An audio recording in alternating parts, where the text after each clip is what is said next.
துத்திக்குளம் இந்து நடுநிலைப்பள்ளியில் விளையாட்டு மைதானம் திறப்பு விழா கோலாகலம். பாளை மறை மாவட்ட ஆயர் திறந்து வைத்து அர்ச்சித்தார். ஆலங்குளம் அருகே துத்திக்குளம் இந்து நடுநிலைப்பள்ளியில் சுமார் 7 லட்சம் மதிப்பில் சீரமைக்கப்பட்டு கட்டப்பட்ட புதிய சுற்றுச்சுவருடன் கூடிய விளையாட்டு மைதானம் திறப்பு விழா கோலாகலமாக நடைபெற்றது. ஆலங்குளம் உலகமிட்பர் ஆலயம் பங்கு தந்தையும் பள்ளி நிர்வாகியுமான அருட்பணி எஸ்.எம். அருள்ராஜ் அடிகளார் தலைமை தாங்கினார். தென்காசி வட்டார அதிபர் அருட்பணி போஸ்கோ குணசீலன் முன்னிலை வகித்தார். பள்ளி தலைமை ஆசிரியர் அந்தோணிராஜ் வரவேற்றார்.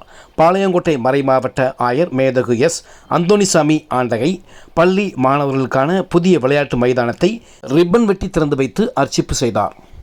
இந்த விழாவில் பள்ளி ஆசிரியைகள் Josephine Teresa, Anthonysamy, Peter Alphonse, Selvam, Joseph Stephen, Jayasudha, Rosie, Francis, Anthoniammal, சத்துணவு அமைப்பாளர் ரூசோலா, முன்னாள் சத்துணவு அமைப்பாளர் பழனிசாமி, ஊர் நாட்டமைகள் பொன்னுச்சாமி, சிவசுப்பிரமணியன், சுரேஷ், கான்ட்ராக்டர் சந்திரன் உட்பட பலர் கலந்து கொண்டனர்.